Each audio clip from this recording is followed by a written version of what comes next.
A Bengals fan attacked and seriously hurt after the last home game. Thanks for joining us here at 11 o'clock. I'm Cherie Palello. And I'm Mike Darter. So this happened along Elm Street, not far from the stadium. WLWT News 5's Daisy Kershaw talked with the victim tonight and the witness who actually recorded it all. Hi, Daisy. Hi, Mike. John Ditley has watched the Bengals play every Sunday for the past 2 decades. But this time after the game, he didn't make it home. Instead, he wound up in the hospital with a brain bleed. He's recovering now. He's now back at work tonight. That's where he called me from to tell me his side of the story, hopeful that police can catch the man he says attacked him.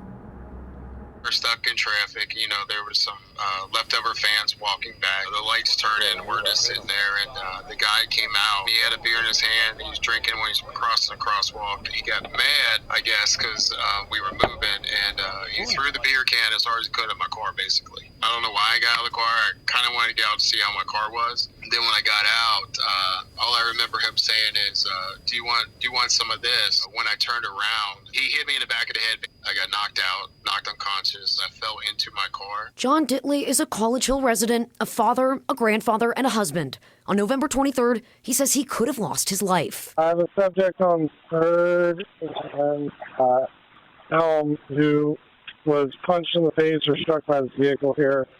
Gun dispatch fire. Tonight, we talked to a man who saw the fight on his way to work. I thought he broke his neck from the impact. He says he took out his phone and started filming. When the video first starts, you can hear a loud bang. That was actually the impact of the driver's face hitting his driver's door. My Uber driver was an off-duty nurse.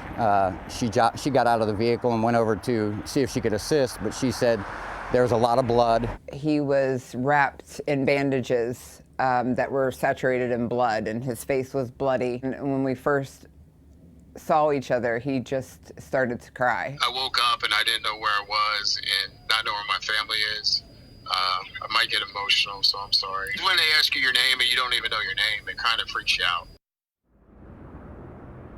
The family says they filed a police report, but they say that the suspect took off before police ever arrived at the scene.